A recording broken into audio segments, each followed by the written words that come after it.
Bienvenue dans Smart Bourse, votre émission quotidienne sur Smart for Change pour rester à l'écoute des marchés. Chaque jour, vous nous suivez en direct à 17h à la télévision via vos box. Vous nous suivez en live également sur les réseaux sociaux et notamment sur le compte LinkedIn de Smart for Change. Et vous nous retrouvez chaque soir en rattrapage sur bismart.fr, en replay bien sûr, ou encore en podcast sur l'ensemble de vos plateformes préférées. Au sommaire de cette édition ce soir, les investisseurs ont enfin une donnée économique, macroéconomique américaine, publiée malgré le shutdown, le rapport mensuel sur l'inflation du mois de septembre qui montre une inflation qui ressort légèrement inférieure aux attentes et qui consolide et qui renforce même les attentes de baisse de taux de la part des marchés vis-à-vis de la Réserve fédérale américaine, bien sûr, avec deux baisses projetées désormais. La réunion de la semaine prochaine délivrera une nouvelle baisse de 25 points de base et celle de décembre pourrait également délivrer une baisse de 25 points de base côté américain, sachant que ce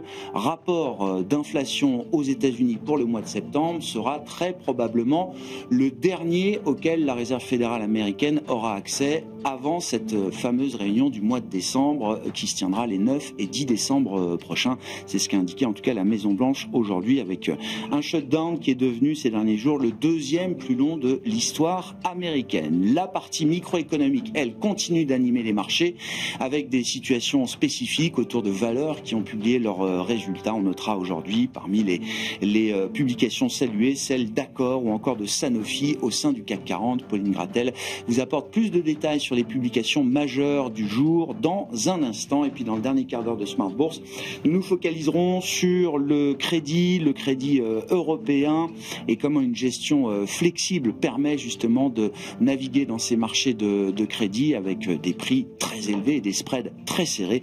Nous en parlerons avec Benoît Delaval qui est gérant chez AXA IM et qui pilote la stratégie Eurocredit Total Return d'AXA IM et qui sera dans le dernier quart d'heure de Smart Bourse.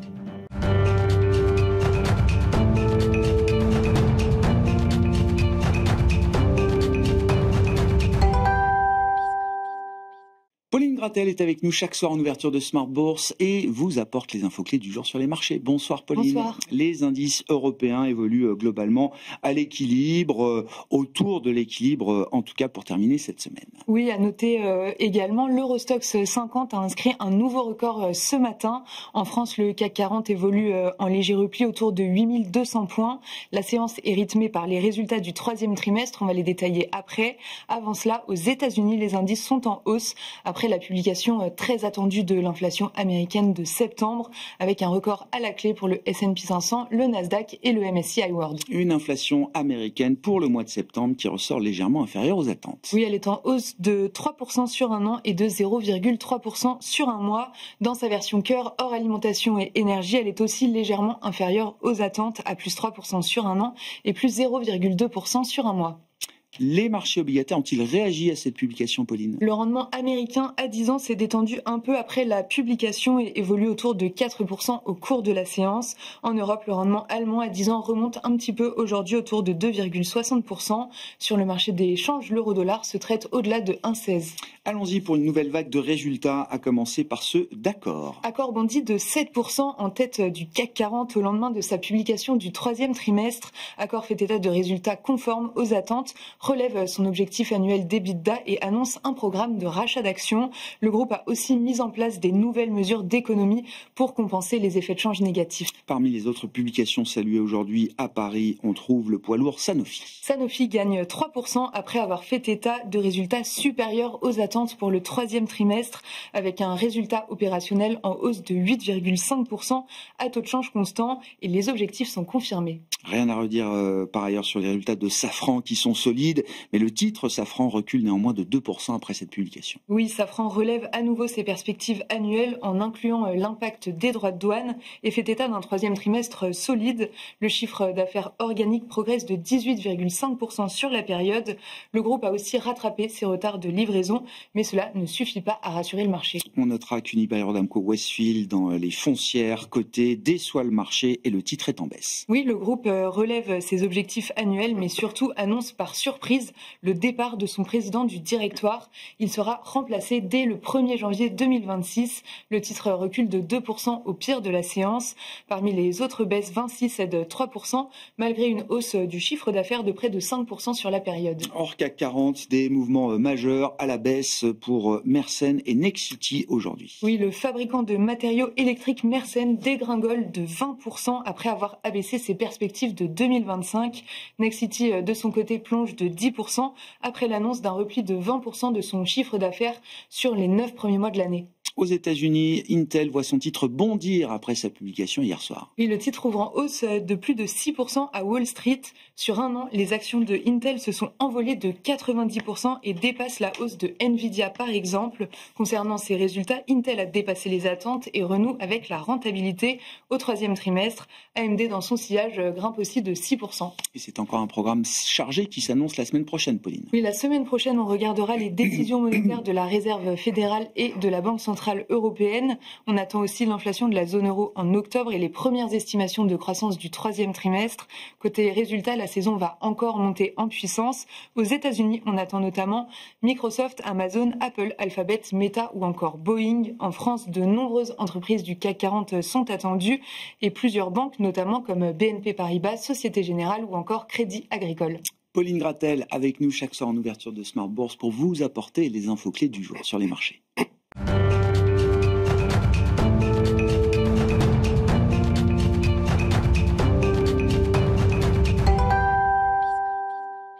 Trois invités avec nous chaque soir pour décrypter les mouvements de la planète marché. Axel Bott est avec nous, le directeur de la stratégie de marché d'Ostrom Asset Management. Bonsoir Axel.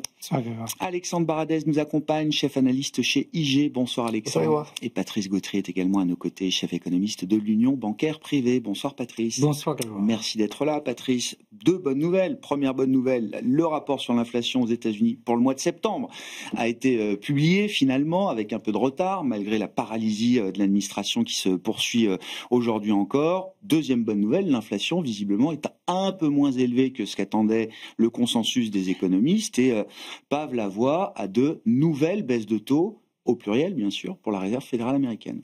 Oui, tout à fait. Alors, les baisses de taux, c'était déjà programmé puisque Powell s'est déjà engagé pour le mois d'octobre. Sur l'inflation, effectivement, quelques petits points à relever. Le bas de la fourchette, 0,3, 0,4, donc c'est sorti à 0,3. Ce qui est intéressant, c'est de voir qu'il y a dans ces bons chiffres quand même des hausses de tarifs. Et on retrouve en fait les prix de certaines affaires, de certains biens importés qui sont en augmentation. Et ces biens-là, on les retrouve depuis plusieurs mois. Donc, il y a, malgré les bonnes nouvelles, il y a quand même des hausses de tarifs. Alors, il y a eu une modération après sur d'autres biens, d'autres services. Les services n'ont pas débordé, non. Mais on est, en fait, quand on regarde le glissement annuel, on est à 3% presque partout. Les services 3,5%, l'indice général 3%, l'indice cœur 3%. Donc quand on enlève l'énergie et l'alimentation.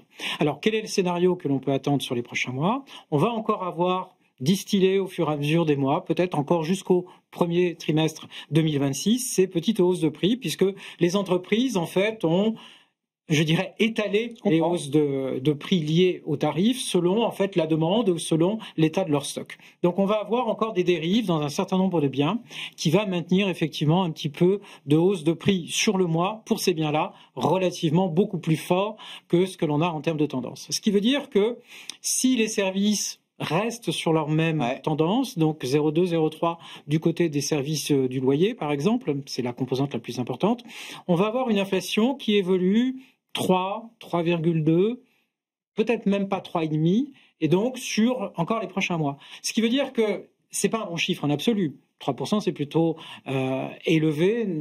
Et ça va créer des problèmes au-delà de la cible, en tout cas. De pouvoir d'achat, et c'est au-delà de la cible, et ça peut créer des problèmes de compression de pouvoir d'achat pour certaines parties de la consommation.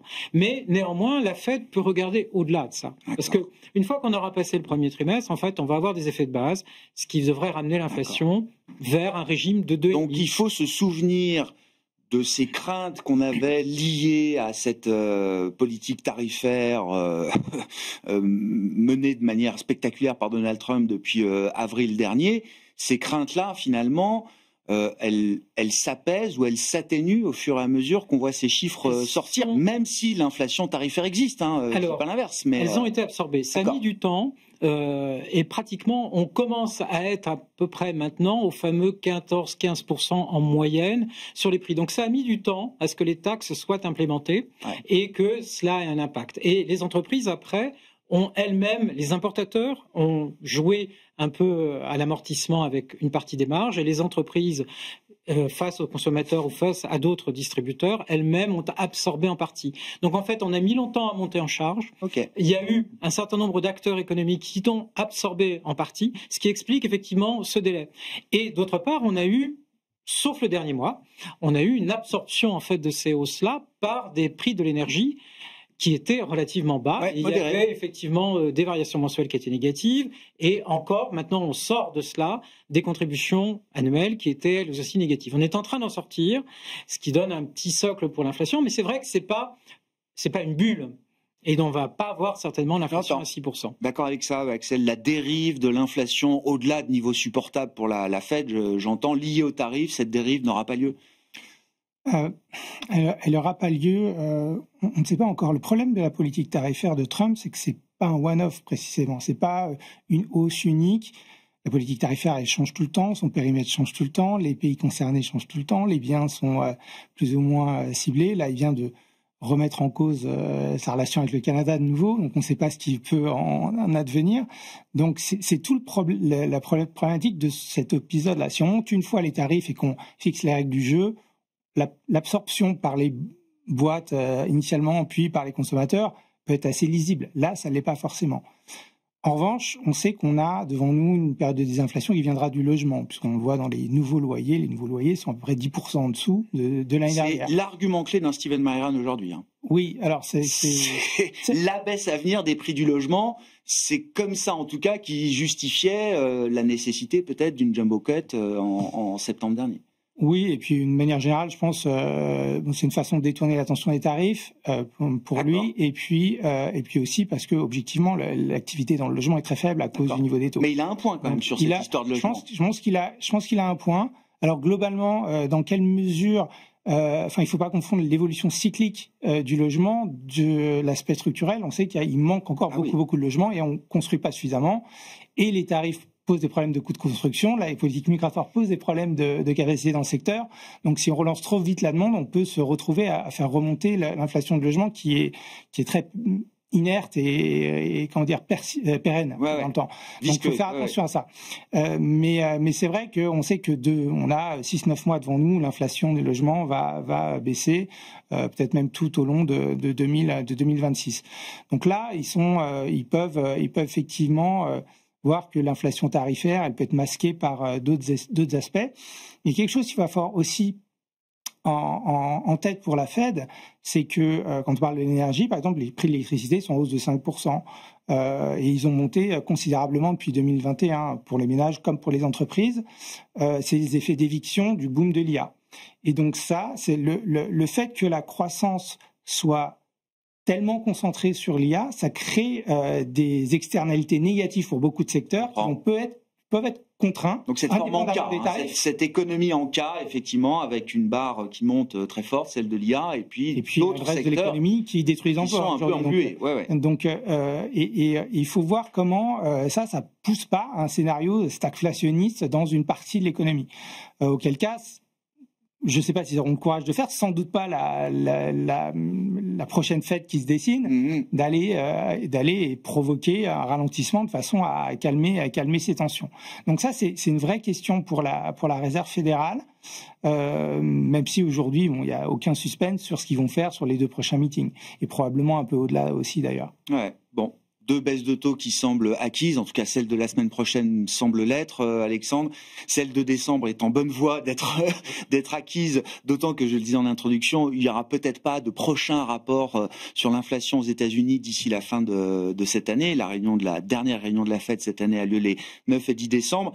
Est-ce que c'est déjà bien intégré dans le marché? Je pense notamment aux actifs risqués qui sont nourris aussi par ces baisses de taux anticipées de la Fed. Non seulement c'est pricé, mais le marché, il y a toujours ce côté du verre à moitié plein et le normative n'existe plus pour les marchés financiers. Typiquement aujourd'hui, avant les chiffres d'inflation, on avait déjà une probabilité de baisse de taux à 99% pricée par les futurs Fed Funds. Donc c'est déjà acté, ce que disait Axel, une baisse, deux baisses, le marché a déjà intégré ça et pour autant ça n'a pas empêché le marché de réagir parce que l'inflation était un peu en dessous en termes de progression que ce que le marché attendait. Ça c'est le verre à moitié plein. Ce que disait tout à l'heure Patrice, c'est la question, il y a une progression de l'inflation. C'est-à-dire qu'on avait un bottom d'inflation de 5,6 je crois, on a remonté vers les 3% et là-dedans c'est une contribution des biens depuis 4 à 5 mois maintenant, donc typiquement lié aux effets. Et on voit l'énergie qui recontribue aussi un petit peu. Et ça, moi je trouve que ça met le focus sur le consommateur in fine, parce que il y a les progressions de salaire, on voit qu'ils diminuent, on était à des plus de 4%, presque 5% post-Covid, on est passé sur les 4%, je crois qu'on a 3,7, 3,8 maintenant, une inflation toujours à 3, donc effectivement il y a quand même une petite compression du pouvoir d'achat qui s'opère, et c'est ça qu'on voit aussi dans des études de consommateurs. Alors, ceux qui qualifient l'étude du Michigan de partisane, on peut aussi regarder celle de Conference Board qui envoie des signaux à peu près similaires. Donc on voit, et même cet après-midi encore, les chiffres, morale des consommateurs dans les chaussettes, les anticipations d'inflation. C'est ça qui est intéressant, c'est que le consommateur, dans les études en tout cas, ne perçoit pas l'amélioration ou le ralentissement de l'inflation. On voit qu'aujourd'hui les anticipations, je crois 1 an ou 5 ans, n'ont pas bougé, voire même un peu plus hautes, je crois, ou en tout cas toujours dans des zones similaires aux chiffres précédents. Et j'ai l'impression que la question du consommateur va être centrale dans les prochains mois, plus que l'aspect purement résultat d'entreprise ou autre. C'est comment le consommateur navigue avec des taux qui restent élevés finalement, même si la Fed détend un petit peu la chose. On a des taux par exemple, les cartes de crédit aux États-Unis, le taux moyen, c'est 21-22%. Si vous dézoomez ça sur le graphique de 40 ans, c'est niveau record en fait. Même pré-subprime mode, on n'avait pas des taux aussi élevés sur les cartes de crédit. Donc le consommateur a été hyper résilient. On est toujours ne jamais parier contre le consommateur américain. Pour autant, ce consommateur, est-ce qu'il peut encore encaisser des taux comme ça de... Toujours cette histoire en cas. Oui, le top 10%, si le top 10% continue de consommer, et c'est difficile d'imaginer qu'il arrête, avec en plus des effets richesse qui jouent à plein pour cette partie-là de la population, ça se verra pas dans les chiffres macro. Et c'est là que la politique de la Fed, elle est aussi faite pour tout le monde. C'est-à-dire que pour le top 10, top 20, effectivement, eux ne ressentent pas l'inflation. Même si c'est à 4%, quand vous êtes de l'immobilier, des actions, un bon job, l'inflation même à 4%, ça ne fait rien pour vous. Par contre, pour ceux qui n'ont pas d'immobilier, pas de patrimoine financier, qui vivent au jour le jour, une inflation à 3% collante, ça c'est un problème. Et surtout qu'on voit que le marché de l'emploi commence à se dégrader un petit peu depuis quelques mois. Donc oui, pour une partie de la population, effectivement, la moins aisée, ça peut commencer à être un problème. Et c'est peut-être ce qu'on commence à voir dans ces défauts qu'on a eu sur la partie crédit auto et la partie subprime notamment. On sait que les crédits auto, déjà, c'est des taux élevés en moyenne de 19%, et sur la partie subprime, vous avez des taux 15-16%. Donc, il est possible qu'on commence à voir, et là on commence à reparler un peu du marché du crédit, de la titrisation ou autre, Diamond de JP Morgan l'a un petit peu souligné ça. Est-ce que c'est pas les premières petites mousses à la surface? Les cafards. Après 14 ans d'expansion du marché du crédit, voilà. Et j'ai l'impression que c'est ça qu'il faut regarder en ce moment, parce que le marché, lui, a vraiment des lunettes roses où mauvaise stat macro égale baisse de la Fed, inflation qui reste élevée, pricing power égale marge des entreprises, et en fait le marché ne se saisit que des éléments positifs et refuse de voir des éléments qui sont de nature, regardez Netflix ou Tesla par exemple, c'est deux boîtes du top 10 Nasdaq qui ont en EPS aux attentes. Et donc on dit oui, le marché c'est pas la macro. Ok, alors, si les marchés c'est la micro. On verra, le vrai moment de vérité c'est la semaine prochaine avec les hyperscalers. Mais quand on parle des deux signaux que le marché ignore, Tesla en est l'exemple même et Netflix en est l'exemple même. Marché des lunettes roses, mais des lunettes vert teinté ou vert fumé, c'est-à-dire qu'on est quand même un peu à l'aveugle. En tout cas, du point de vue des données macroéconomiques. Est-ce que c'est un problème? Ça fait un mois de shutdown. Alors, on en rigole comme ça, etc. Mais bon, un mois de shutdown, est-ce qu'à un moment, ça se paye d'une manière ou d'une autre, Patrick? Alors, en théorie, ça se paye. C'est-à-dire que communément, dans les épisodes précédents qui avaient aussi duré longtemps, c'était 0,1, 0,2 points de croissance sur le trimestre en moins, sachant qu'une fois qu'on rouvre, on devait rattraper. Là, l'enjeu est un peu différent, puisqu'en fait, associé à cette fermeture de l'administration américaine, n'est pas associé le débat sur le plafond de la dette. Puisqu'avant, c'était ce qui bloquait tout, mais ce qui donnait aussi une incitation à ne pas aller trop loin. Alors que là, il y a une prise en otage du marché du travail qui devient un élément de communication entre des républicains qui vont régulièrement dîner à la Maison-Blanche et qui accusent les démocrates, et les démocrates qui accusent les républicains de dîner à la Maison-Blanche et de ne pas négocier. Donc, grosso modo, c'est devenu un enjeu médiatique dans lequel, en fait, le marché du travail devient lui-même un élément de chantage, puisque Trump, maintenant, et l'administration républicaine menacent de carrément licencier, donc on ne pourra plus aller visiter les parcs nationaux, par exemple, parce qu'il n'y aura plus personne. Donc, grosso modo, en fait, on est dans un blocage de situation qui va effectivement enlever des points de croissance. Mais ces points de croissance, effectivement, comme Alexandre vient de le dire, on vit sur cette économie à 2 voire à 3 vitesses. Et la vitesse du government shutdown, pour l'instant, elle n'impacte pas les marchés parce qu'elle n'impacte pas véritablement l'économie ou dans son fonctionnement. Et que malgré les incidents de crédit, pour l'instant, ça reste que des incidents isolés, qui ont été d'ailleurs en partie compensés par les bénéfices avec des provisions. Donc on provisionne, mais pour l'instant, il n'y a rien de systémique. Et tant que ce n'est pas systémique et que le petit scénario de effectivement, on est dépendant des dépenses fiscales, on est dépendant de l'EAI, et derrière, on a une situation financière qui se traduit par des taux, une politique accommodante. Tant que ce triptyque-là est en place, les marchés n'ont pas raison ni de s'inquiéter ni de consolider. Pourquoi est-ce que la Fed va arrêter la réduction de son bilan, Axel? Et je me souviens de vous, déjà il y a plusieurs mois, nous préannoncer, avant même Jérôme Boel, que c'était sans doute la prochaine étape sur le carnet de route ou le carnet de voyage de la Réserve fédérale américaine. Oui, parce que tout simplement parce que les tensions sont très fréquentes en fait sur le marché monétaire aux États-Unis, et il arrive que le taux de SOFR, c'est-à-dire le taux de prise en pension, c'est des prêts entre banques ou différents acteurs financiers qui sont collatéralisés, c'est-à-dire vous prêtez du cash et vous recevez un titre en échange. Aujourd'hui, il manque de cash par rapport au montant de titres qui circulent qu'on demande. Ouais. Et la stratégie de financement de l'État américain, parce qu'ils ont dû reconstituer les marges de manœuvre de cash après la résolution du problème de la dette, fait qu'ils ont dû émettre énormément. Et donc, il y a un excès de titres et un manque de cash relatif. Donc, ces taux ont tendance à se tendre. La seule façon de rééquilibrer la chose, c'est d'injecter du cash. Et donc, une façon simple de le faire, c'est d'arrêter de ne pas réinvestir l'intégralité des tombées. Alors, sur les treasuries, il reste que 5 milliards par mois, ça ne va pas suffire probablement, mais ils ont 25 milliards de tombées d'MBS qui peuvent décider de réinvestir en treasuries. Donc ça, je pense qu'ils le feront. Et dans le pire des cas, ils feront comme en 2019, c'est-à-dire là où il y avait les tensions étaient exacerbées. En septembre 2019, il ne se passait rien dans l'économie, mais sur les marchés, c'était un petit peu tendu. Et ils referont un petit QE en achetant des T-bills. À l'époque, ils avaient acheté 500 milliards de T-bills très, très, très rapidement. Quelle partie de la courbe ils vont choisir? Plutôt de la partie courte ou le bills, oui, c'est 0,1 an. Okay. C'est ça qui est le plus efficace pour traiter les conditions de liquidité. Donc, ils vont probablement s'atteler à ça. Aujourd'hui, ce qui peut être un peu étonnant, c'est qu'ils ont une facilité de crédit qui est disponible, mais qui n'est pas disponible pour tous les acteurs de marché, qui est prête à injecter 500 milliards, mais qui n'empêche pas qu'une partie des transactions sur ce marché se passe à des taux qui sont supérieurs aux 4,25 qui sont censés être à borne haute. Bon. Et quand vous dites c'est des tensions fréquentes, et oui, c'est pas la première fois qu'on a ces épisodes, mais c'est une gestion de la plomberie comme il faut tous les 3-4 ans remettre le nez dedans, ou est-ce qu'il y a une vraie tension ou un risque de tension sur cette liquidité en dollars pour des acteurs qui peut-être en manqueraient aujourd'hui? Je pense on a beaucoup compté sur les apports de liquidité des intermédiaires comme des hedge funds qui arbitraient les différences de liquidité entre titres. Or, le Trésor américain n'arrête pas de racheter ces titres, ce qui veut dire que la liquidité, on en manque. Et il y a d'un titre à l'autre des écarts de liquidité qui sont très conséquents. C'est-à-dire qu'entre l'obligation benchmark, qui est la plus récemment émise, la plus échangée, qui va traiter à un taux plus faible, et ces obligations environnantes qui ont des caractéristiques tout à fait similaires, il y a des écarts de valorisation qui sont anormaux. Et le Trésor n'arrête pas d'en racheter. Pour avoir poser ce point au Trésor américain, la réponse qu'il nous apporte, c'est de dire on ne sait pas où ils sont, les arbitragistes, parce que sinon on rachèterait 150 milliards depuis le début de l'année de treasuries off the run.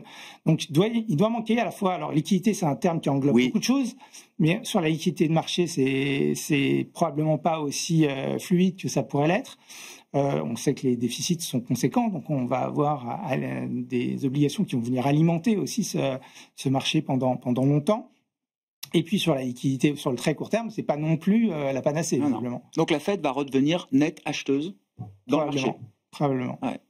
Et c'est lié aussi à la décroissance de son bilan, puisqu'en même temps, en fait, on voit bien qu'il y a une orientation stratégique qui est différente. Donc, on va stabiliser le bilan à un niveau relativement élevé, puisqu'à chaque fois qu'on a eu des crises, on avait monté. Donc, Et la Fed s'est aperçue qu'effectivement, avec chaque crise, il fallait qu'elle travaille avec un niveau élevé de liquidité au sein du secteur bancaire. Et donc là, en fait, moi, en tant qu'économiste, je manquais d'une communication qui nous donnait un chiffre sur lequel on devait intervenir, ou on devait s'appuyer pour dire ça, c'est la variable objectif. En fait, c'est learning by doing. Donc, on apprend en regardant. Et là, visiblement, les tensions qui ont été identifiées sur les marchés montrent qu'on est peut-être au niveau d'étiage et qu'on ne va pas aller plus bas. Le niveau des réserves bancaires est autour de 3 trillions de dollars, c'est ça aujourd'hui. Et Waller nous dit que c'est un peu en dessous. Bon. On n'a pas envie d'aller chercher de retomber à 2, quoi. Oui. Ce qui m'intéresse, c'est que 2026 et 2027, on va avoir un peu le même problème du côté de la BCE, c'est-à-dire que les TLTRO devraient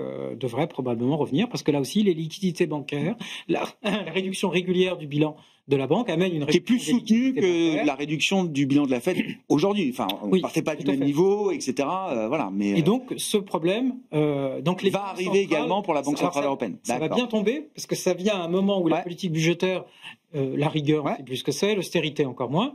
Donc, la politique monétaire vient soutenir la politique budgétaire. Dans les petits canaris dans la mine qu'on surveille, vous avez cité effectivement ces accidents sur le segment du crédit privé, First Brands, Tricolor Holding. Alors, je ne sais pas si c'est un canari dans la mine, mais il y a aussi ce qui s'est passé. Alors, ces espèces de crack ou de mini-crack. Il y a eu le compartiment crypto le 10 octobre dernier. Alors, c'est le crack de 1929, quoi, pour le compartiment crypto, si on compare les choses. Il y a ce qui s'est passé aussi en début de semaine, ce coup d'arrêt, je veux pas dire de crack sur l'or, alors avec un drawdown intraday de l'ordre de 8%. C'est quand même spectaculaire, mais à remettre évidemment dans le contexte d'un run qui a été là aussi tout à fait spectaculaire. Et ce qui est intéressant à comparer, c'est les tailles de marché aussi. C'est-à-dire que les cryptos aujourd'hui, c'est 3 000 milliards, et là-dedans, Bitcoin, c'est quasiment 2 tiers. Ouais. C'est de noter que les réactions qu'on a vues se faire sur les marchés, c'est vraiment un flash crash. Il n'y a pas à appeler ça autrement. Ça descend, et puis à un moment donné, ça lâche d'un coup, et on perd 10-15 000 $ en l'espace de quelques minutes. Donc, phénomène de liquidation, on nous a dit, beaucoup se sont fait liquider. Exactement. Et ça intervient sur quoi? C'est pas un investisseur long terme qui se fait liquider. Celui qui achète du 1 pour 1, qui a des cryptos dans un wallet et qui tient ça pendant 5, 10 ans, 20 ans, il regarde ça de loin, ça ne le concerne pas. Ceux qui sont liquidés, c'est ceux qui utilisent ou des produits dérivés ou qui, via des plateformes, on n'a pas encore ça en Europe, mais c'est une plateforme qui propose des effets de levier, des futurs cryptos ou autres, où là vous avez des leviers 50 ou 100. Donc probablement qu'on avait des effets de levier qui s'engageaient là-dedans. Après, donc la baisse, 20-30% à peu près depuis le top. Après le marché de l'or, effectivement, on regarde aussi que les volumes sur options avaient grimpé au plafond énormément ces derniers mois. C'est un marché qui est plus gros, donc la correction est moins forte parce que le marché est plus dense, profondeur de marché plus importante. Il reste donc le troisième autre marché qu'on regarde tous, le marché action, où les messages de Trump, ça fait 3% de baisse à peu près en intraday depuis le top. Donc c'est limité. Mais pour autant, les mesures qu'on a sur les volumes ETF leveragés utilisés aux États-Unis, par exemple les options ou autres, et l'exposition des particuliers, la part des actifs financiers, des actifs actions, dans la partie totale des actifs financiers des Américains, on y a plus de 40-45%, ça dépasse les niveaux bulle Internet ou autres. Donc on sait que les Américains sont très exposés et les volumes tradés, c'est un produit qui génère de l'effet de levier, sont très importants. Donc ça veut dire que le levier est bien présent dans ces marchés-là et que donc il a encaissé le message de Trump, il a réussi à y faire face. On aurait pu avoir moins 7, moins 8, je pense, ce jour-là, avec des coupe-feux ou autres, sans aucun problème, un vendredi soir à 22h. Donc c'est un peu dangereux comme message, mais le marché a tenu bon parce qu'il est plus dense et plus voilà. Mais ça veut... Pour moi, les messages qu'on a sur la crypto, c'est des messages préalables. C'est-à-dire que si on se souvient bien en 2021, par exemple, après l'euphorie post-Covid, les cryptos avaient lâché à peu près 2 mois avant les actions. Donc il y avait un signal un peu avancé comme ça des cryptos et après les actions avaient lâché. Et moi, mon sentiment, c'est qu'on a la même chose. C'est-à-dire que les gens qui traitent les cryptos aujourd'hui, c'est plus une minorité. C'est monsieur et madame tout le monde avec soit des ETF, soit en direct. Donc ce qu'on est, c'est le caractère évidemment spéculatif. Oui. Commun à ces marchés d'or et de crypto aujourd'hui. Quand les mouvements sont bien exponentiels, généralement, effectivement, on voit que le retail est assez présent dedans, avec des produits de levier. Vous avez vu Beyond Meat? Oui. Non. 1000% en 4 jours. Et pour rebondir dessus, on voit aussi depuis à peu près 2 mois maintenant que tout le compartiment non rentable, c'est-à-dire il y a des indices qui suivent les valeurs non rentables, la tech non rentable. Beyond Meat n'est pas rentable, en l'occurrence. Alors il y a aussi là-dedans des valeurs IA qui sont prometteuses ou autres, il n'y a pas que des canards boiteux, mais c'est quand même des des parties du marché où on y va quand vraiment on s'ennuie sur le reste, ou plutôt on a déjà surinvesti sur le reste. On se dit le volume de trading action qui est réalisé par des plateformes qui sont pas les grands opérateurs boursiers, donc des Robinhood, etc. aux États-Unis, dépasse désormais les 50%. Oui, non, pour moi, on a tous les ingrédients d'une surchauffe de ce marché. Et juste pour revenir à ce que vous disiez sur la partie rapidement, les tensions interbancaires, il y a une différence cette fois-ci par rapport à 2010-2019, c'est qu'en 2018, il y avait déjà une baisse du marché de près de 20% liée aux premières tensions États-Unis-Chine, première guerre commerciale. Et effectivement, il y a une espèce de coordination entre d'abord un marché qui a baissé, des tensions interbancaires qui sont apparues, et la Fed qui a ajouté près 400 milliards à son bilan en l'espace de quelques mois. Là, si ça se tend maintenant sur l'interbancaire comme à l'époque, et que la Fed rentre dans le jeu en plus en baissant les taux, on a 23 fois les bénéfices sur l'SP500. On va où? C'est-à-dire que si on va à 24 ou 25 fois, ce sont les niveaux de la bulle Internet. Donc, c'est pas de dire le marché est cher, on sait qu'il est cher, mais si on a toutes les planètes qui s'alignent et la Fed qui agit sur le bilan et sur ses taux et que le marché prend ça comme une bonne nouvelle, derrière, l'arrêt, il est où? Et le degré de correction ensuite, il ressemble à quoi? C'est ça la question que... Comment vous évaluez alors la frothiness du marché, c'est le terme anglo-saxon, cette écume spéculative dans ces marchés actions, mais on peut parler de l'or, des cryptos ou d'autres marchés. Je crois que le levier des hedge funds est quand même bien élevé aujourd'hui. Les particuliers achètent tous les creux et tout ce qu'ils peuvent, avec effectivement des idées qui tournent et qui attirent tout de suite beaucoup de foule, des effets de réseau, etc. Qu'est-ce que ça nous dit quand même? Alors, avec également, j'allais dire, la nourriture fondamentale, des publications d'entreprises, des niveaux de marge qui sont publiés aujourd'hui. Quand on met tout ça bout à bout, quel degré de vulnérabilité on a dans ce marché américain aujourd'hui, Axel? Elle est difficile. Comment on y réfléchit en tout cas? Comment on y réfléchit? On voit quand même des mouvements spectaculaires. On peut rajouter les ordinateurs quantiques dans la procédure, les IonQ, etc. Bien sûr, qui double depuis le 15 septembre. Il y avait une société de fission nucléaire là, qui capitalise 18 milliards et qui a un chiffre d'affaires de 0 en 2025, en 2024, en 2023, en 2022, en 2021 et qui se capitalise donc 18 milliards. Donc il y a toute la tech non profitable qui surperforme très largement la Mag 7 d'ailleurs. Donc ça nous dit que quand même le marché a une dimension spéculative probablement de l'ordre des plus grosses bulles de l'histoire financière récente. On sait. Quand est-ce que ça se termine? On ne sait rien. Comment ça se termine? A priori, on le sait. Mais c'est toute la différence. En 2021, on a eu une période très difficile à gérer où le retail, notamment, s'était mis à faire la chasse aux shorts. Donc les mêmes stocks, c'est ça. Stocks. Et sur la base d'ailleurs ces sociétés quantiques, il y avait des grosses bases short, en fait. Et donc, il était, entre guillemets, assez simple d'aller attaquer et forcer, souvent par des comptes institutionnels, d'ailleurs, des rachats de short qui sont à ce moment-là très puissants. Donc cette dynamique-là, elle peut perdurer. La margin debt aux États-Unis, elle explose tous les records. On est au-delà des 1100 milliards de dollars. Donc c'est la dette qui est gagée par les achats boursiers eux-mêmes du retail. Là où peut-être ça ne peut pas survenir du marché, mais ça peut venir de ce qu'on commence à voir dans les marchés de dette privée. En gros, quand vous regardez les chiffres agrégés de qualité de crédit aux États-Unis du consommateur, c'est très mauvais. Quand vous regardez le bilan, les résultats des banques, c'est très bon. Et même le profit de service, ce qui veut dire simplement que le risque de crédit, il est logé ailleurs, dans des structures qui sont extrêmement opaques.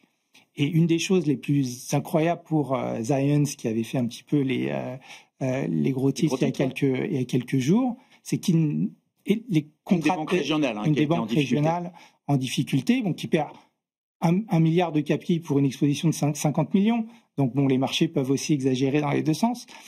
Mais surtout, ils n'avaient pas conscience déjà d'avoir cette exposition parce qu'ils pensaient que le collatéral qui était pledgé en face de leur prêt à ces fonds leur donnait un ordre de priorité. Ce qui veut dire qu'il y a probablement beaucoup de choses pas très claires, très opaques, dans la façon dont est financée l'économie par le biais Donc il y a des vrais risques de contagion de ces marchés privés vers des marchés publics cotés liquides. Exactement. On peut, à mon avis, découvrir beaucoup de mauvaises choses qui nous rappelleraient la crise de 2008, dans lesquelles personne ne comprenait rien à comment fonctionnait un CDO, encore moins un CDO Square, encore moins un CSO d'ABS synthétique.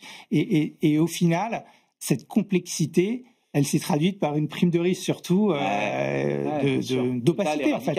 Ouais, bien sûr. Comment vous regardez cet environnement, Patrice? Puis je veux bien qu'on redise un mot de l'or.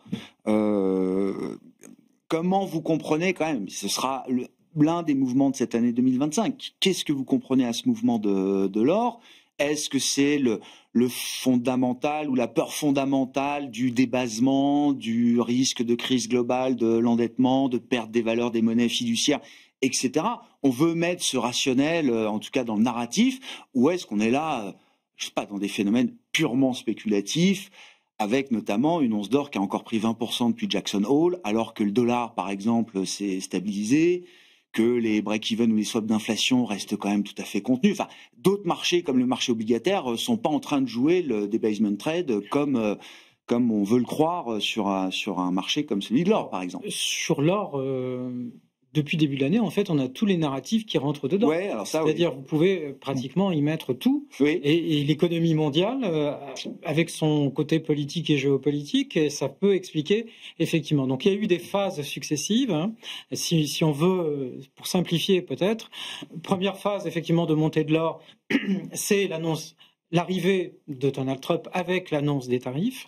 La deuxième phase, c'est Liberation Day, donc au mois de mai, au mois de juin. Puis après, il y a eu une période où il a un peu consolidé, là, vous savez mieux que moi, où il faisait rien, d'ailleurs. On disait, tiens, ça y est, l'or a perdu du lustre. Et puis, effectivement, le côté géopolitique, le côté guerre commerciale et le côté baisse du dollar et alternative par le BRIC+, donc les banques qui ne veulent réduire leur dépendance en fait au dollar sont en train effectivement d'augmenter, la Chine en premier, d'augmenter significativement leur stock. Et ça, on voit bien que ça préfigure, alors sans faire de la science-fiction, mais ça peut préfigurer un système mondial international de devises qui sera moins déterminé par seulement le dollar et rien d'autre. Il y aura certainement un jour d'autres constituants et un système d'entraide entre les banques centrales des pays émergents qui fonctionnera peut-être avec autre chose que du dollar, garanti peut-être par ces fameux stocks d'or qui sont en train de s'accumuler. Et puis, bien entendu, il y a eu la spéculation. C'est évident. Le chauffeur du taxi qui vous parle de l'argent, qui vous parle de l'or, effectivement, c'est un signe comme quoi le mouvement est un petit peu cuit et qu'il va y avoir une correction. La correction, il me semble beaucoup plus salutaire, saine en quelque sorte, mais en tant qu'économiste, pour moi, on va lui passer la parole. Ne vous inquiétez pas. Je reste avec une tendance qui est encore positive. Et si on pousse effectivement 2026, on pourrait tenter les 5000. Bon, pourquoi pas? Dollar, ce que nous disent alors peut-être, je sais pas, est-ce que les facteurs techniques, l'analyse graphique nous aident là à comprendre où on en est dans cette tendance sur l'or? Est-ce que la tendance de fond reste évidemment haussière, mais que nous dit quand même cette alerte de début de semaine? J'ai regardé sur les métaux effectivement moins précieux que l'or, mais l'argent par exemple, les signaux sont quand même effectivement à moyen terme toujours très positifs. C'est-à-dire que l'argent est juste revenu chercher son sommet de 2011, donc un très vieux sommet, et ces signaux de marché habituellement sur des commodities ou autres, même sur les gros indices, c'est des signaux plutôt de poursuite de mouvement. En fait, on rattrape un retard énorme et on compte des creux qui avaient 10-15 ans et on remonte sur ces niveaux-là. Donc pour l'argent, effectivement, on a cassé un sommet, on redescend de 10%, même si on redescend encore de 5-10%, je pense qu'il faut plutôt effectivement acheter là pour le coup, là sur ces actifs-là, oui, buy the dip, sur toute la thématique des métaux précieux, semi-précieux et même industriels, qui eux ont moins réagi aussi. On voit des cuves commencent à taper des résistances. Donc la thématique métaux industriels, ça j'y crois beaucoup, par rapport à même industriellement qui pourraient aussi se relancer un peu dans les trimestres qui arrive. Donc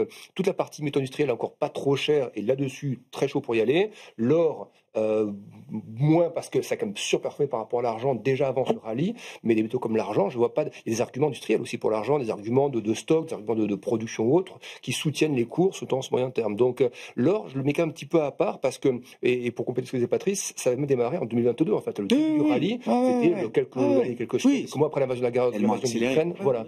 Donc effectivement c'est le fourre-tout l'or. Depuis 2022, on met tout dedans comme argument haussier, que le dollar soit fort, pas fort, etc. Que la Fed, on disait ça protège contre l'inflation, voilà. Ça. Exactement. Bon, sur les marchés, alors je sais pas sur la partie commodities. Alors si un mot, le pétrole, là on a reparlé du pétrole cette semaine, Axel. Alors on est loin d'être encore dans un choc pétrolier, mais c'est vrai que ce mouvement à la hausse, lié bien sûr aux sanctions américaines très directes contre 2 grands pétroliers russes, le marché a mis un prix là-dessus. Est-ce que j'allais dire les choses sont réglées tant que la situation en reste là, ou est-ce qu'il y a un vrai risque de voir le pétrole qui perd encore 15-20% depuis le début de l'année inverser son mouvement? Moi, je pense que quand on regarde un peu les projections d'offres et de demandes, on est quand même toujours dans une situation d'excès d'offres.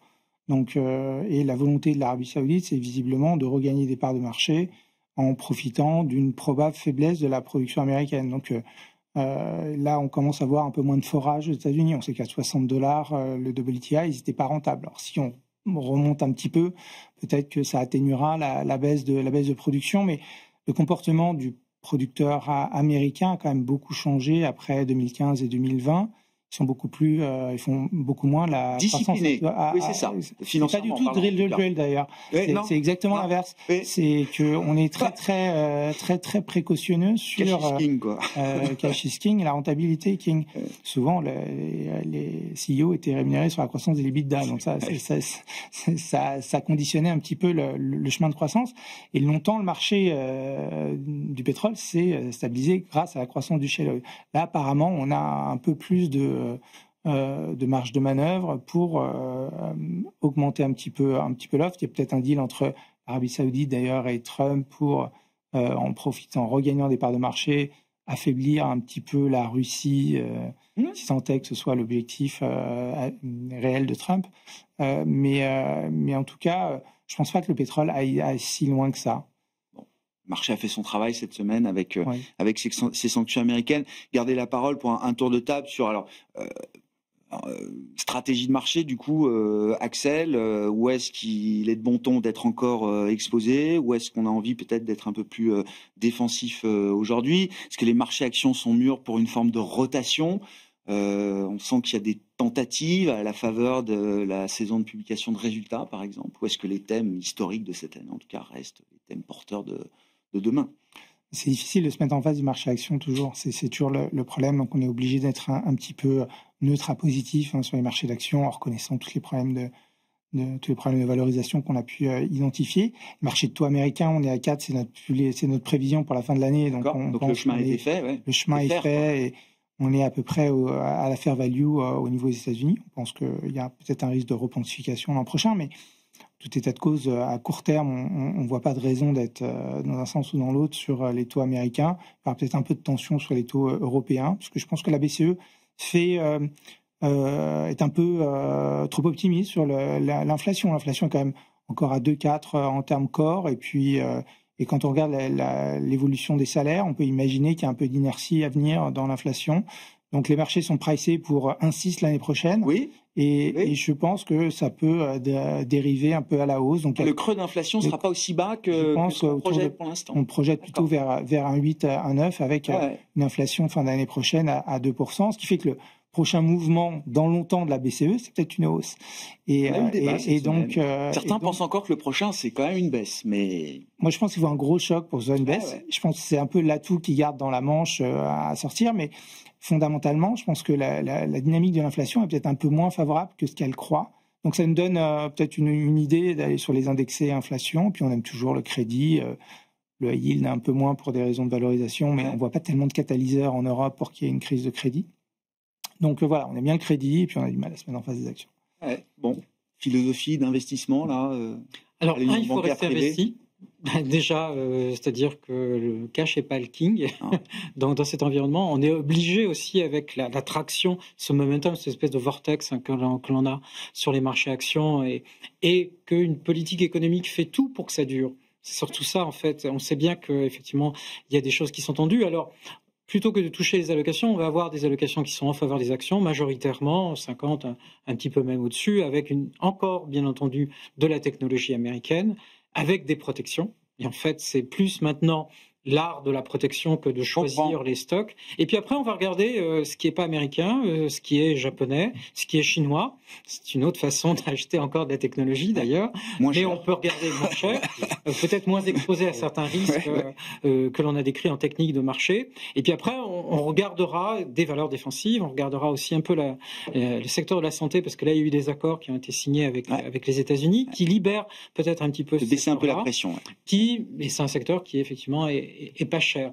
Mais en dehors, quand on sort des États-Unis et quand on sort de la technologie, on travaille, on l'a vu, avec les prévisions de bénéfices qui peuvent ressortir en Europe maintenant avec le début de cette saison, on est revenu à quelque chose de légèrement négatif.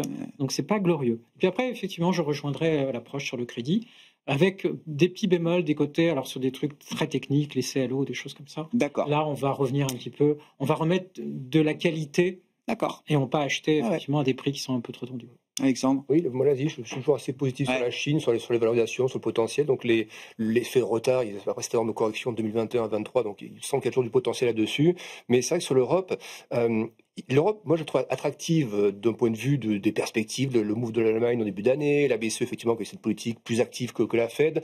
On voit même les PMI aujourd'hui, PMI global, zone euro, mais ce PMI traduit quelques fractures quand même. L'Allemagne qui retrouve un petit momentum plus sympathique, la France qui freine tout ça. Les spreads OAT Bund sont toujours à 80 points de base, donc le marché action est un peu plus vite peut-être que le marché obligataire par rapport à ces questions souveraines, budget ou autres. Mais quand on dit l'Europe, moi je trouve l'Europe attractive, on voit des indices du sud de l'Europe par exemple, MIB et IBEX, qui sont revenus chercher leur record quasiment historique pas loin. L'idée c'est que dans ces zones-là, c'est très bien à moyen terme. Le seul risque, et c'est là que je trouve qu'il y a des risques qui se concentrent, c'est qu'on sait que les marchés européens, on l'a vu vendredi 10 octobre, quand ça bouge sur les États-Unis, inévitablement ça bouge sur l'Europe. Et comme on atteint des niveaux assez hauts, même sur les indices du sud de l'Europe, bien riches en banque ou autre, l'idée c'est qu'il faudrait d'abord une répartition pour tout le monde, US et Europe un peu contraintes, j'ai envie de dire, pour rentrer, mais c'est que le timing, comme toujours, c'est le plus dur. Merci beaucoup messieurs, merci d'avoir été les invités de Planète Marché ce soir. Alexandre Bardez, IG, Axel Bott, Ostrom Asset Management et Patrice Gautry, l'Union bancaire privée.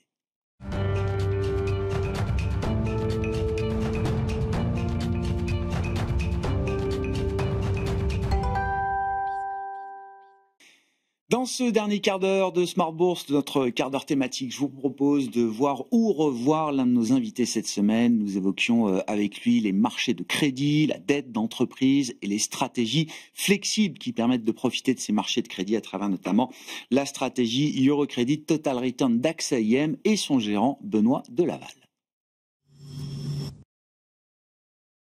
Le contexte macroéconomique, il est bon. Enfin, jusque-là, il a été très bon en tout cas. Plusieurs titres. On est en zone euro comme aux États-Unis, qui sont les deux grandes zones qu'on va regarder chez nous, en croissance positive, malgré des resserrements monétaires sans précédent qu'on a connus après l'inflation, l'explosion de l'inflation. Donc croissance positive. On voit encore une croissance positive en zone euro comme aux États-Unis, 0,7 en zone euro et 1% l'année prochaine. Des taux de chômage qui restent historiquement bas. On est à 6,3% je crois en zone euro, 4,3% aux US, donc vraiment sur des quasi points bas. Voilà, des quasi points bas. En face de ça, des résultats d'entreprise qui ont été très bons jusque-là. Ouais.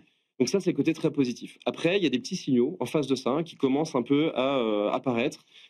Typiquement, au Q2, on a commencé à avoir quelques profit warnings, typiquement sur l'industrie de la chimie. Ouais. Plus récemment, sur l'automobile, on a eu BMW en octobre. Encore plus récemment, on a eu deux équipementiers auto, First Brand et Tricolor aux États-Unis. Ouais. Dans le marché privé, cette fois. Dans le marché privé, exactement. Ouais. Et voilà, on sent qu'il y a une petite houle qui apparaît, après des trimestres et des trimestres très positifs, et donc notamment pour nos actifs risqués, le crédit, les actifs risqués. Et donc, on est, je dirais, plus prudent en ce moment dans un contexte macro. Mais c'est la vie normale d'un cycle de crédit, alors qui a été un cycle spectaculaire. Enfin, j'imagine là au cours des derniers mois, trimestres, au cours des dernières années, avec le phénomène de désinflation, il y a eu, j'imagine, beaucoup d'appétit pour ces produits-là. Les accidents que vous citez, c'est la vie normale dans ces marchés de crédit. On n'est pas en dehors des standards jusqu'à présent. Tout à fait. Non, mais honnêtement, ça a été le scénario idéal depuis 3 ans maintenant. On a délivré de très bonnes performances globalement. Enfin, le crédit a délivré de très bonnes performances. Cette année encore, que ce soit sur l'investment grade ou le high yield, on est à 3% pour l'investment grade, 4,5% pour le high yield. Donc de très belles performances. Et en face de ça, des inflows très importants. Alors, nous, chez AXA IM, on constate, et notamment dans cette stratégie où les AUM ont explosé, et pour l'instant, c'est pas fait pour s'arrêter. C'est-à-dire qu'on constate encore au quotidien des infos importants, des nouvelles émissions qui sont largement sursouscrites. Voilà. Quand vous dites vos AUM, donc vos encours sous gestion ont explosé, je précise sous votre contrôle, Benoît, la stratégie que vous pilotez, donc Eurocrédit Total Return chez AXA IM, les encours ont fait x10 en 2 ans. À peu près, c'est ça, Benoît. Qu'est-ce qui, alors, revenons quand même sur ce phénomène. Qu'est-ce qui a aspiré autant de flux dans cette stratégie? Qu'est-ce qui caractérise cette stratégie qui a quand même 10 ans de track? C'est pas une stratégie qui a été lancée il y a 2 ans, justement, Benoît. Alors, il y a plusieurs éléments. La première, c'est que, et ça en toute humilité, c'est que la classe d'actifs est redevenue attractive. avec cette fameuse hausse on a ressorti les gérants crédits. Voilà. Non, mais si, après des années trop négatives, c'est quand même comme ça que ça s'est passé, oui. Donc ça, c'est plutôt une bonne nouvelle pour les gérants voilà, qui sont sur le fixed income et sur le crédit en particulier. Voilà. Donc c'est la première chose. Deuxième chose, vous avez dit, on a 10 ans de track record, un process d'investissement qui est stable dans le temps, qui est reconnu par nos clients, qui est reconnu sur le marché. Et donc ça, finalement, ça rassure parce qu'on a traversé un certain nombre de cycles économiques et donc on a prouvé via ce process d'investissement qu'on arrive à délivrer de la performance dans les différentes phases de cycle.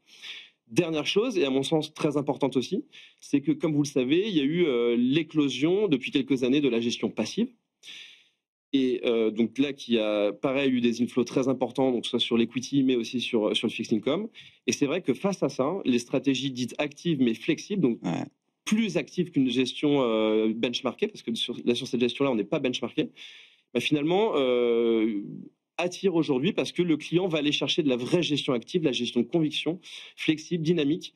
Et on voit qu'il y a un appétit très fort voilà, face à la gestion passive. Ouais. Petite parenthèse là-dessus. Alors là, encore une fois, on est dans le domaine du crédit. Le crédit euro, c'est votre terrain d'investissement. Mais pour un allocataire qui peut avoir le choix justement entre des stratégies passives aujourd'hui ou des stratégies actives, il y a également tout le phénomène des fonds à échéance, là aussi, dans les marchés de dette et les marchés de crédit.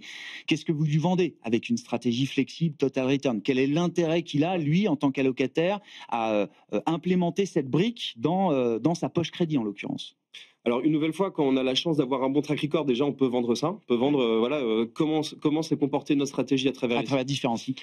Et une nouvelle fois, en fait, et en particulier sur la gestion, enfin, le fixed income et sur le crédit, on arrive encore à montrer que la gestion active a vraiment de la valeur.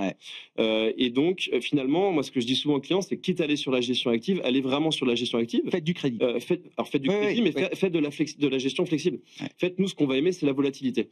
La volatilité est notre allié, je dis souvent ça, parce que, en fait, c'est là qu'on va pouvoir implémenter de façon beaucoup plus dynamique des vues.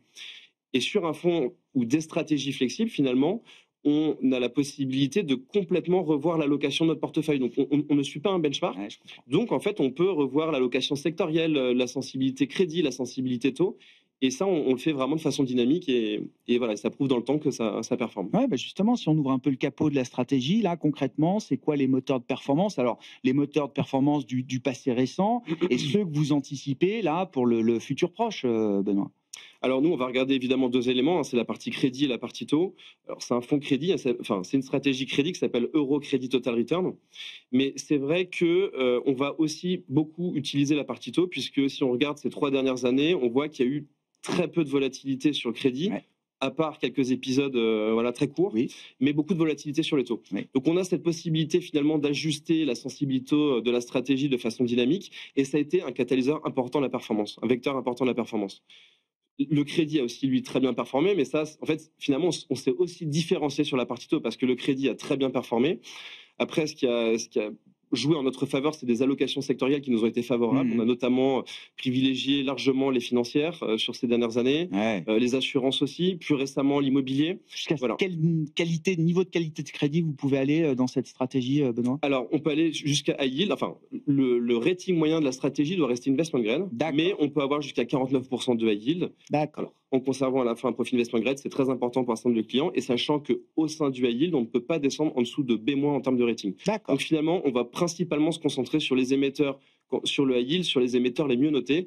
D'ailleurs, aujourd'hui, dans la stratégie, c'est une très grosse partie des émetteurs qui sont notés double B, donc on va dire le haut du panier sur le high yield. C'est un fonds qui est très concentré.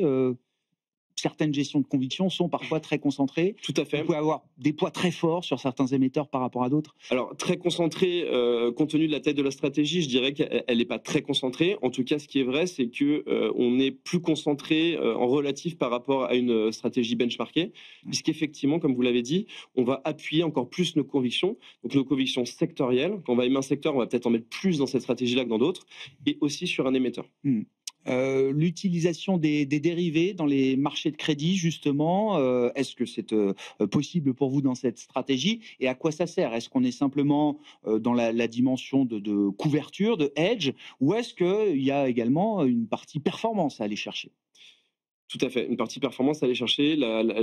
L'utilisation de dérivés est clé dans ce type de stratégie. Sur le crédit en particulier, parce que si on regarde, donc je vous ai dit, on peut aller jusqu'à 49% de yield, donc ça, la partie cash, donc la partie investie, on va la gérer de façon dynamique, mais c'est vrai que sur le segment high yield notamment, la liquidité est moindre si on compare à l'univers investment grade. Donc nous, en général, quand on va sur des émetteurs, c'est des vraies convictions, on fait du bond picking, on est des bond pickers, on travaille avec nos analystes crédit qui nous aident vraiment à les sélectionner les émetteurs, enfin qui préfèrent au sein de chaque secteur. Évidemment, sur le high yield, vous allez avoir plus de volatilité en fonction des news sur un émetteur. Donc, plutôt qu'aller acheter et vendre pour jouer la volatilité court terme, sachant que ça va être plutôt des convictions moyen-long terme, on va ajuster le profil du portefeuille en utilisant des dérivés, notamment des CDS. Ouais. Évidemment, cette stratégie est assez simple. C'est l'assurance contre risque de défaut. Exactement. Mais dans un sens ou dans l'autre. C'est-à-dire qu'on peut se protéger en achetant de la protection ou en vendant pour rajouter du risque. Et ça, on le fait. C'est vraiment un outil qu'on utilise. Et ça apporte de la performance. Ça, c'est censé en tout cas, mais oui, c'est fait pour apporter de la performance. Et vraiment, on l'utilise de façon tout le temps en fait. Et ouais, donc c'est un outil très pratique parce que c'est très liquide en fait. Les indices CDS sont très liquides. Ouais. C'est quoi l'espoir de rendement sur une stratégie comme la vôtre avec 10 ans de track, hein, j'entends Benoît. Alors, je vais plutôt vous parler du rendement historique moyen qui doit être autour de 5,2% annualisé. Après, j'ai du mal à me projeter sur le rendement que je prendrais parce que voilà, vous savez qu'on n'a pas vraiment le droit. Mais en tout cas, là, on fait jusque-là en tout cas une très bonne année. Une nouvelle très bonne année et une fois de plus on est assez confiant pour la fin de l'année parce que on pense que la classe d'actifs reste très attractive. En fait, même si d'un point de vue spread il y a certains segments où on peut se dire que ça commence à être un peu cher. D'un point de vue rendement absolu, en fait, le crédit reste très attractif d'un point de vue historique, que ce soit sur l'investment grade comme sur le high yield. Une vue constructive, mais vous le disiez en début d'interview, et on va conclure là-dessus, Benoît, un peu plus de prudence quand même. Vous citiez quelques accidents ici et là, quelques profit warnings. Qu'est-ce que ça implique dans le positionnement et les équilibres là du fonds pour la fin d'année? Alors effectivement, un peu plus de prudence qu'on l'avait il y a quelques mois. Concrètement, on a baissé un certain nombre de segments qu'on dit agressifs. Donc, ça va être les obligations high yield, les financières subordonnées, les obligations hybrides aussi. Ponctuellement, parfois aussi acheter de la protection. Et finalement, on n'attend pas non plus un gros écartement de spread. Je pense que c'est ce qu'il faut retenir. C'est que dans ce contexte porteur que je vous ai décrit, où les inflows sont très importants, on n'attend pas à de vrais écartements. Bon, toutes choses égales par ailleurs. Après, si on a une histoire qui vient complètement bouleverser, je ne sais pas, une guerre, ou bien sûr, ça changera. Mais en tout cas, toutes choses égales par ailleurs, on n'attend pas de bouleversement. Donc, on va être dynamique dans la volatilité qu'on aura. Donc, en fait, et c'est ce qu'on observe depuis de nombreux trimestres maintenant, chaque point d'écartement est un point d'entrée.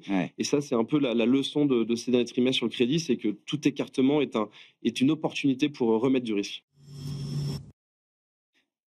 Benoît Delaval, gérant crédit chez AXA IM, qui était l'un de nos invités cette semaine dans le quart d'heure thématique de Smart Bourse, à retrouver bien sûr en replay sur bismart.fr.